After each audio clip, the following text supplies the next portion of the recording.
What's up, America? All of America and only America. It's a joke. My name is Jeff. This is Current Cinema, episode something, something, something.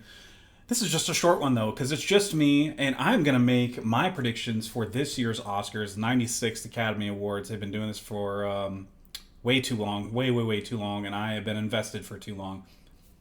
It's fun for me, I guess. I don't really know how to describe it. I just remember watching the award show as a kid and kind of being invested in the entertainment value of the ceremony itself back when it was actually, you know, mostly not a rocky show. Basically, it was mostly a smooth show with a lot of laugh per minute ratio was met, all that stuff. Now it's kind of like, can you just end the show already? I get that.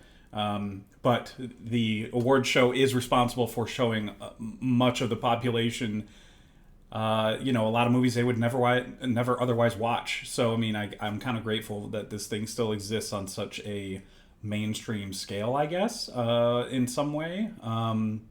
Even though I do still try to pretend I'm too cool for all this and whatever. Anyway, I'm going to make my predictions this year. Last year, I should say, it was 2023 that the nominations are for.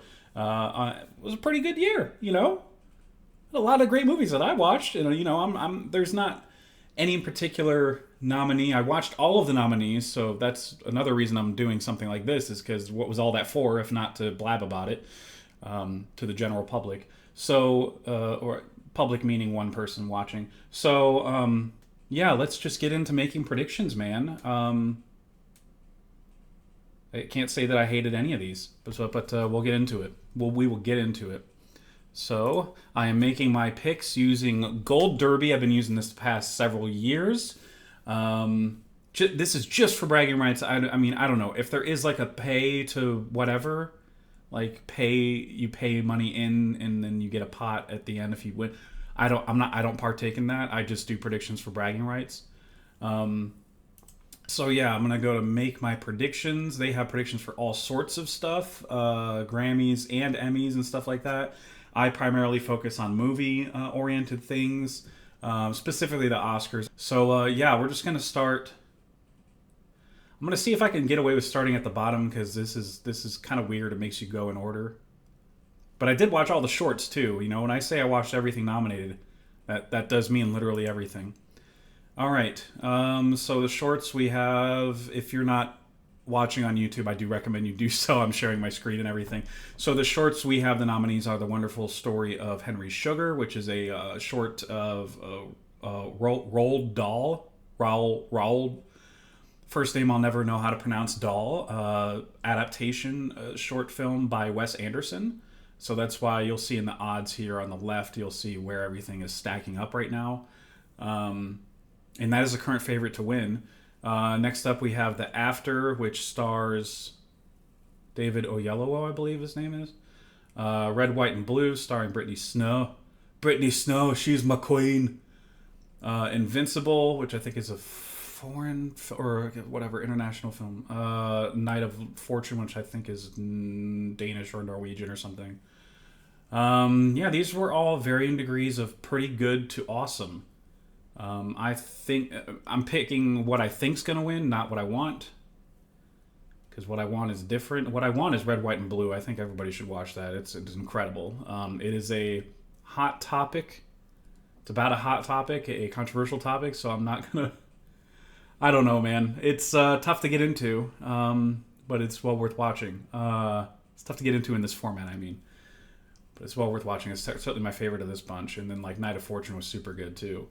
But yeah, anyway, I'm just pretty much going to align with the picks for the most part. I do think Red, White, and Blue has a better chance of winning over The After. Basically, if my second pick gets the win, then it's like a little more points. If my third place wins, then it's less points, all that stuff. So it's that kind of point system. The shorts really don't matter, so I'm putting way too much time into this already. Whatever. Invincible and Night of Fortune, who cares? They're not going to win.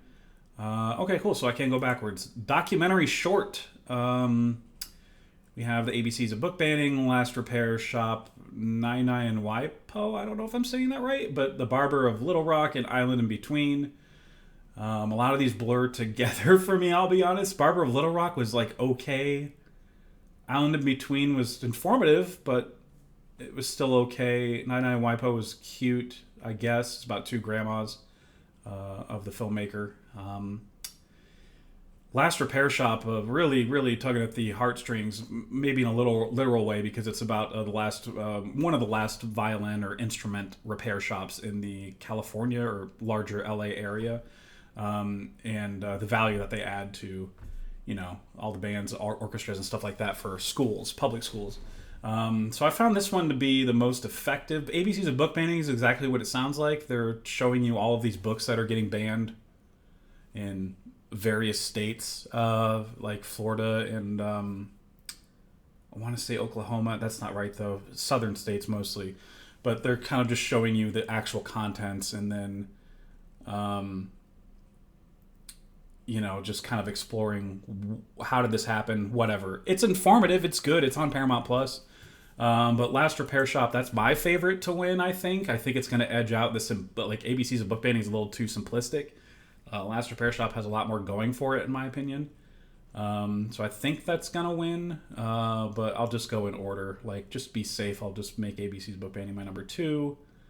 And then I really don't care. You know what? I'll rank Island in Between above whatever it's called. Barbershop 2. All right, animated short. We got Letter to a Pig. War is Over, inspired by the music of John and Yoko. 95 Senses, Pachyderm, Our Uniform, a wide variety of animation styles displayed here. Letter to a Pig is the favorite. I'm not really going to deviate. It's it's kind of like about the Holocaust in a way, and kind of a more creative way in an animated format. I thought it was pretty decent as a short. 95 Senses kind of floored me. It was about this guy that's kind of recapping his life as he's nearing the end of his life, and all the senses that you basically about this how your senses go away one by one as you pass away, if you die peacefully, I guess. Like what goes first, your sight or whatever. Anyway, it's a very, very good. But I do think Hollywood likes their Beatles stuff, so I think that War is Over could win over Letter to a Pig, maybe. And then I'll go with the rest. These are all pretty... I mean, the one that's favored is actually my least favorite. The rest of them are really good. War is Over is okay, actually. I don't know why I said that. Anyway, international film... We have Zone of Interest, Society of the Snow, Teacher's Lounge, Perfect Days, Io Capitano. Zone of Interest is nominated for Best Picture, so it's winning, period. That's just how that works. Society of the Snow, Teacher's Lounge, Perfect Days. I've loved all of these movies. Like, all 4 of these top 4 right here. Choice movies. I think Perfect Days has a better chance than Teacher's Lounge. Not that it'll ever get that far. Io Capitano was okay. So that's my pick for that. Documentary feature. We have 20 Days in Mariupol, 4 Daughters, Eternal Memory, Bobby Wine, the People's President. Bobby Wine, People's President, for those that are not reading. And To Kill a Tiger. Current favorite is 20 Days in Mariupol. I believe that should win. It's literally just camera crews capturing the first 20 days of the siege in Mariupol in Ukraine. And it is haunting stuff, man. I don't know why 4 Daughters is favored so high. I had a really hard time clicking with that movie. It's one of those kind of movies where they're recreating traumatic periods in these children who are adults now, their lives. And I just don't really care for that kind of format in a documentary. It's kind of messed up, but anyway, it's second favorite, whatever. If it wins, it wins. The rest of these were okay. Eternal Memory was kind of a mess for me. To Kill a Tiger was great. Bobby Wine was pretty good. Anyway, animated feature. We got Across the Spider-Verse, Boy and the Heron, Elemental Nimona, Robot Dreams. Elemental's probably my least favorite of all these, and I'm kind of surprised to say that because going into 2023, I thought it would be another amazing Pixar movie I couldn't stop gushing about, but it was okay. Nimona is way better than I expected. Robot Dreams is incredible. Many emotions in that movie. But yeah, it's clearly a toss-up between Across the Spider-Verse and Boy and the Heron. Currently, the favorite is Across the Spider-Verse. I don't think that's going to change. Boy and the Heron has had some luck in awards this season, but I don't think it's going to win. And then I'll go. This is tough because all the odds are even after all the odds are even. All the odds are neck and neck with the next three. It doesn't matter, I guess, but I'll go Robot Dreams. I'll just go based on how I feel about them. You know what? Yeah, I'll just do that. Who cares? This is for nothing anyway. Visual effects. I love this category this year. The last two being exception. Those are kind of random. The top three, though, are choice. Godzilla -1 is the current favorite. The Creator is next favorite. Guardians Volume 3. Napoleon, Mission Impossible, Dead Reckoning Part 1. I don't know how Dead Reckoning Part 1 got in here. Like, there's some great stunt work, but the visual effects were very noticeable, and that's the thing with visual effects is you don't want to notice them. Like, I could tell it was CG and a green screen and all that stuff in certain sequences, and that's not what you want. So Napoleon's good, I guess, but I don't remember them using. I guess they used some visual effects. I don't know, man. That's a tough one. I don't know why that's in here either. But the top three are awesome. So I really want the Creator to win, but I do think Godzilla -1 takes it, especially because it's so highly acclaimed as a movie. That does factor into it's a lot of the voting. So I'm going to go with that and then just go basically in order. All right, so best sound, which is editing and... It used to be two categories, sound editing and sound mixing, I think. So like editing, my understanding is their version of editing is not like video editing. Their version of editing is actually making the sounds in a sound studio. Like when you hear people's... when you hear footsteps and the sound by the cameras doesn't catch it, so they have to recreate it in the studio, that's editing, and I think mixing is putting those sounds to the picture. But they just made it one category. It is what it is. It's been that way for a few, like more recent history. It's been like 5 years since they've been doing that, I think. Oppenheimer is the favorite. Zone of Interest. Oh man, Zone of Interest might take this, actually. The sound design is a huge part of the storytelling in that movie. I'm going to go Zone of Interest, actually. I'm going to change my mind. I'm not going to go with the odds on this one. Oppenheimer would not surprise me to win, but Zone of Interest is like pretty impeccable sound design for what it's going for. It is a Holocaust movie, I'm sorry to say. Not a lot of cheery stuff this year. When are there comedies ever nominated aside from like Barbie this year? But it is, it's, I don't know, it's a very interesting way they tell it, where they're just like in the household of a Nazi commander and his family and how they're just going about their everyday life, but in the background you hear all the horrors of what's actually happening. It's a great movie, man. It's really hard to recommend to people, though. I guess I'll go Maestro because it's like a music movie and that's like a cheat code. I don't know why Mission Impossible Dead Reckoning Part 1 is in here. The Creator... I guess I'll go Creator than Mission Impossible, but it really doesn't matter. I think it's a 2-movie race. All right, best song, we have Barbie nominated twice, and they're both the front runner. We have What Was I Made For and I'm Just Ken, and then followed by American Symphony, It Never Went Away, which I believe is what's his name? He's like the band leader for the Stephen Colbert show, or he was for the John Batiste. I think that's his song, Flamin' Hot, The Fire Inside, which is a Diane Warren song. The Academy loves nominating her and never winning, like giving her an award.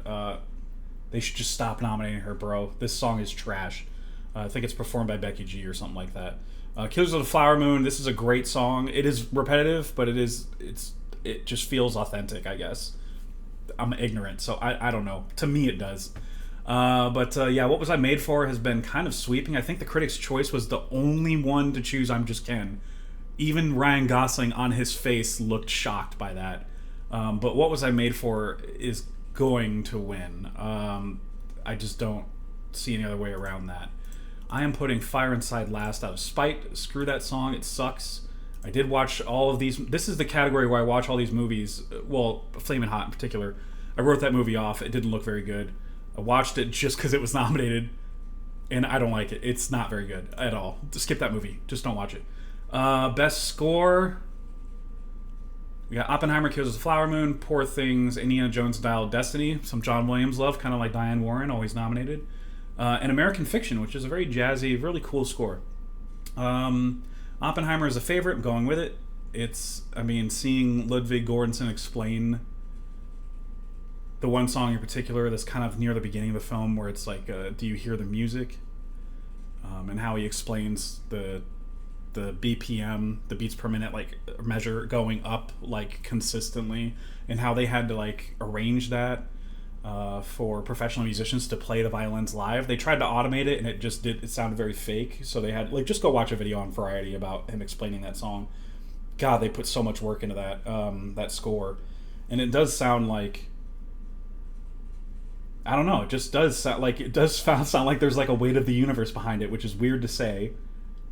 But when Ludwig explains it and Nolan explains it, it makes sense. It's just a really good score. I love the Killers of Flower Moon score. Poor Things should be second runner-up in my opinion. It's really good. The rest don't matter. But Poor Things has got a really good, really, really weird score. I love it. I wish it was potential winner, honestly, but it's okay. Best production design, we got Barbie, Poor Things, Oppenheimer, Killers of Flower Moon, and Napoleon. I think the Academy will definitely give Barbie an award here. They love practical sets, and Barbie goes all out in Barbie Land on those practical sets, man. It's really, really cool. Poor Things does a lot of that too. Don't get me wrong, but something about I don't know, something about the work put into Barbie is resonating more, at least. So I'm going to go with that. Poor Things has a real shot.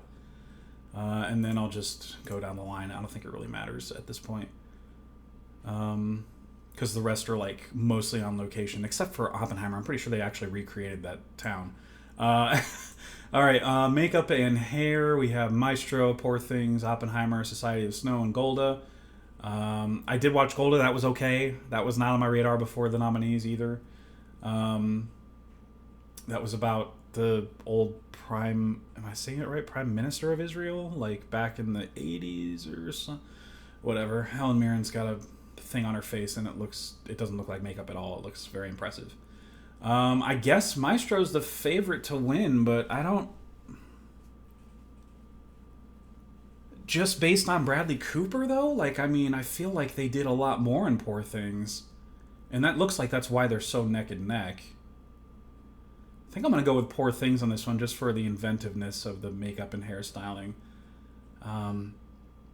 I guess the hairstyling does factor into it too, because Maestro does have the hairstyles change over the course of several decades, and that's cool. That's authentic or whatever. But Poor Things is really swinging for the fences on this category. I'm gonna go with Poor Things, and then the rest. Actually, Sight of the Snow I should bump up there to third, because that is impressively gruesome, that movie. All right, so we got film editing, we got Oppenheimer, Anatomy of a Fall, Killers of Flower Moon, Poor Things, and The Holdovers. I genuinely feel like if you can make your movie succinct in not 3 hours, you should win this category right away. Like, succinct and really, really good. So that, to me, I feel like The Holdovers should win this category. Like, it's a really, really good movie. It's like a little under 2 hours. It's perfect, dude. It's perfect. Everything else is so effing long in this category. It doesn't make any sense to me.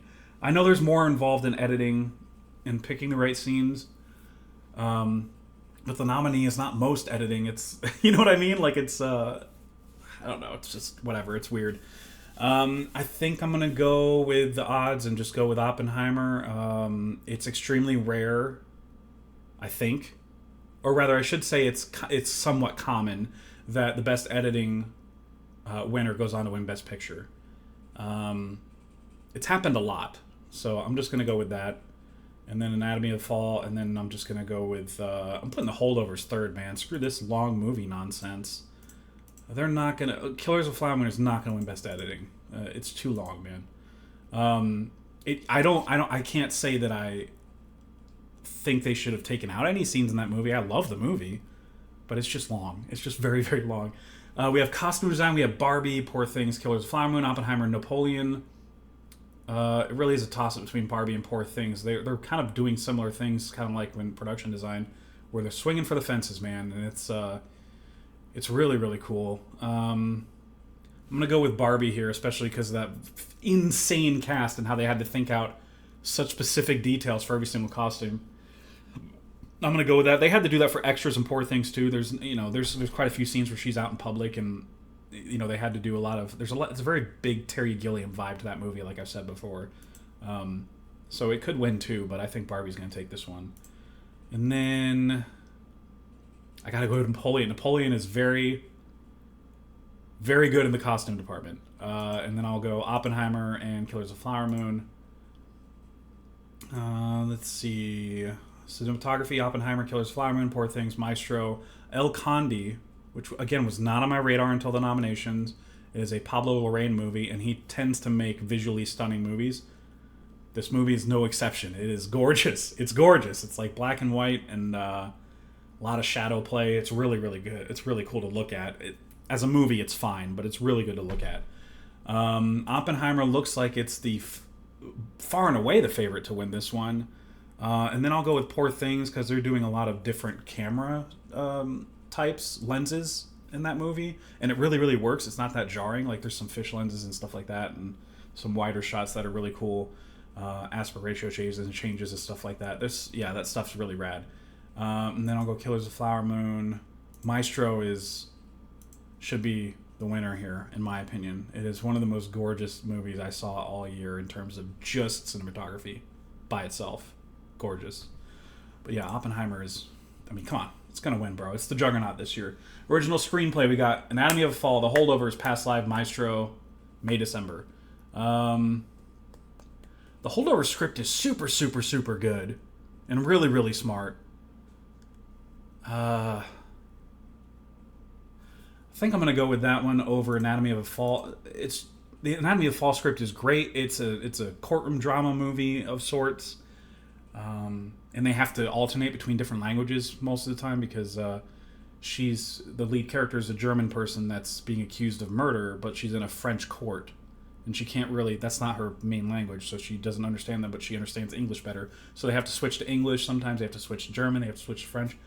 I'm sure a lot of that goes into the script. It's just the Holdover script is just so freaking good, dude. Past Lives barely had any dialogue, bro. Get the hell out of here, dude. I know there's more to a screenplay than that, but you gotta say words to each other, dude. Like, I mean, you just... I know that goes against what Denis Villeneuve said about how dialogue ruins everything, but whatever. I'm just gonna go May, December, because it's like there's a meta thing going on with that script. It's a good script. I guess Past Lives, whatever, screw it. The Academy likes that one. All right. And then adapted screenplay, we're almost done. We're almost at like the main 5, I guess, the last 6. Oppenheimer, American Fiction, Barbie, Poor Things, A Zone of Interest. Let's go... I think Oppie wins. American Fiction is a great script, and it has won a few times so far. Barbie has not won any screenplay awards. Greta Gerwig got nominated for this, by the way. For everybody that's saying she got snubbed, she got nominated for this. And the script is the best part of the movie. So I think they were correct. I think the Academy was correct in that. Yeah, Barbie's got to be next, and then Poor Things, great script, Zone of Interest. I don't know why that's a kind of a quiet movie, but okay.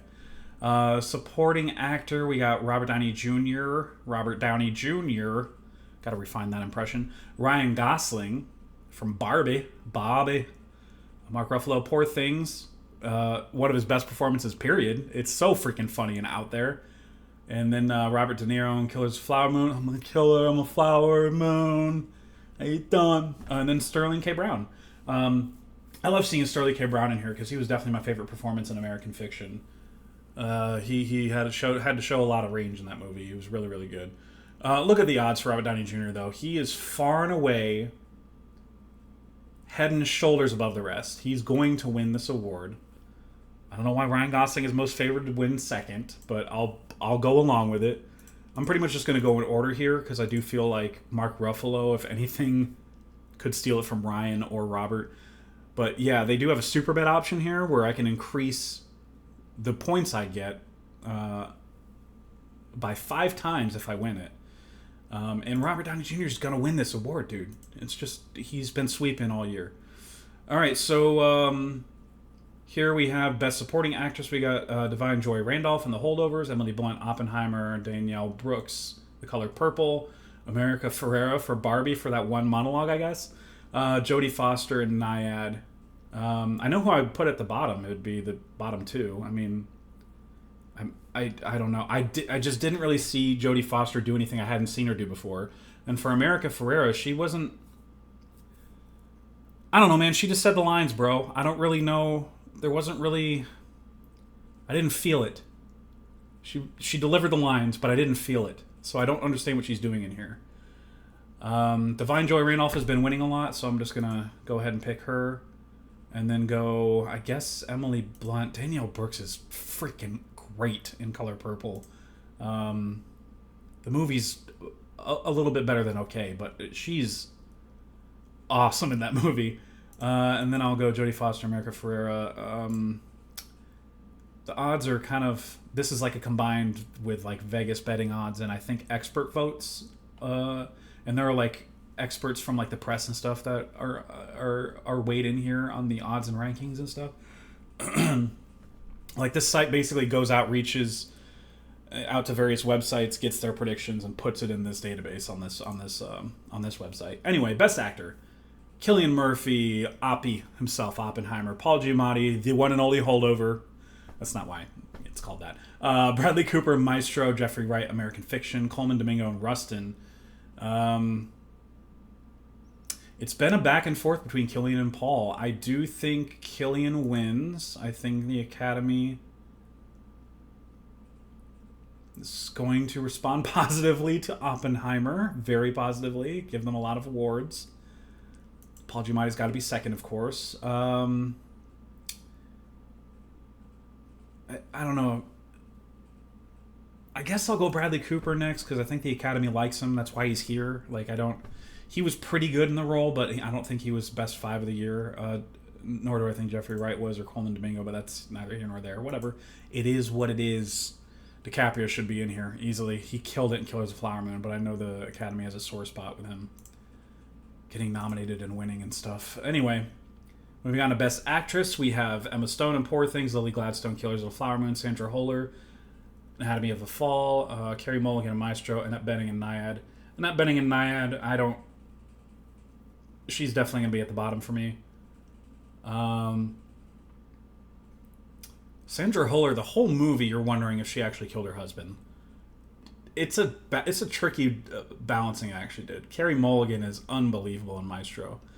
But apparently, according to the odds, this is a 2-person race. You got Emma Stone and Lily Gladstone head-to-head.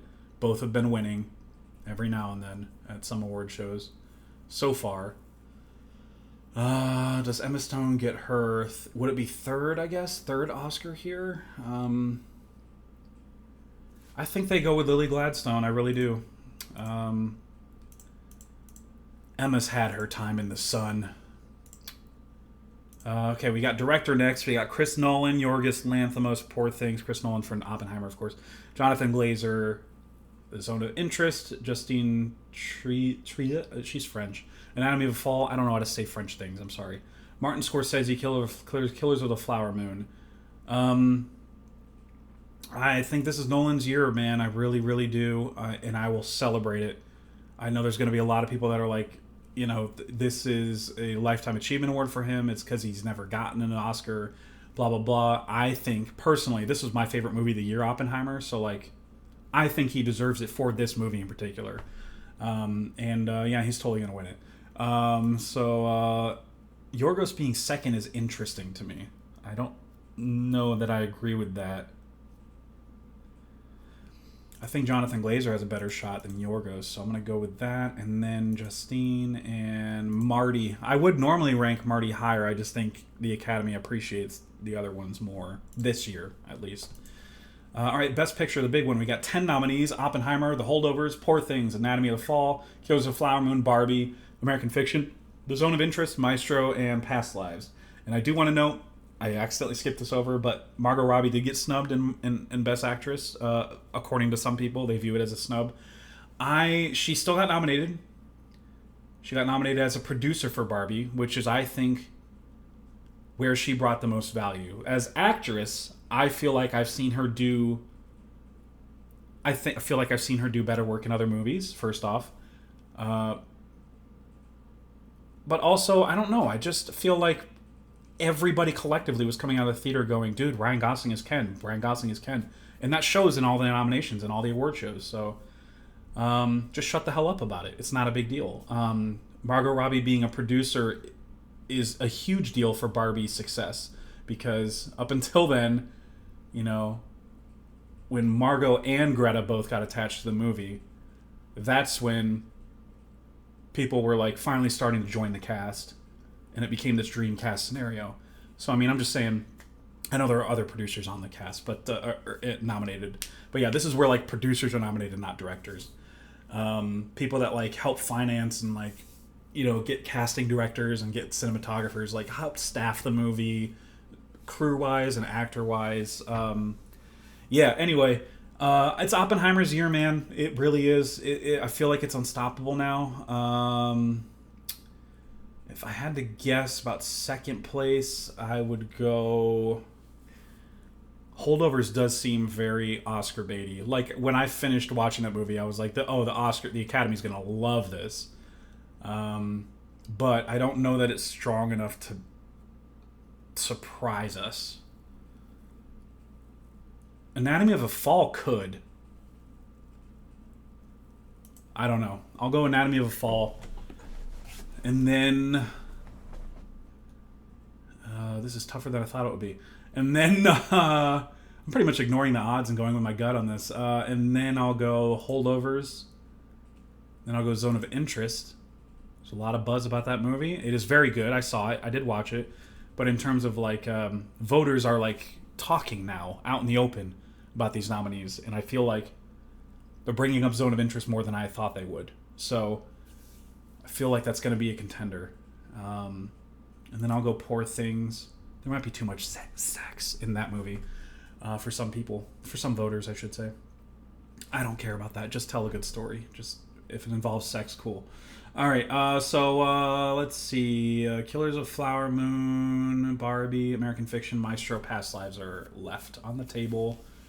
I'm going to go...